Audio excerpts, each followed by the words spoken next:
This math challenge has a hidden trick. So in this question, it is 7 minus 5 into 7 minus 5.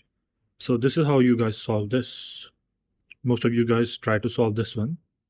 7 minus 5 equals 2, multiply by 7 minus 2 equals to 2. So the answer you guys got would have been this, but this is wrong, because according to the order of operations, we use PEMDAS rule, and in this we use from left to right. So here in this question, first, this is how we will solve the right method.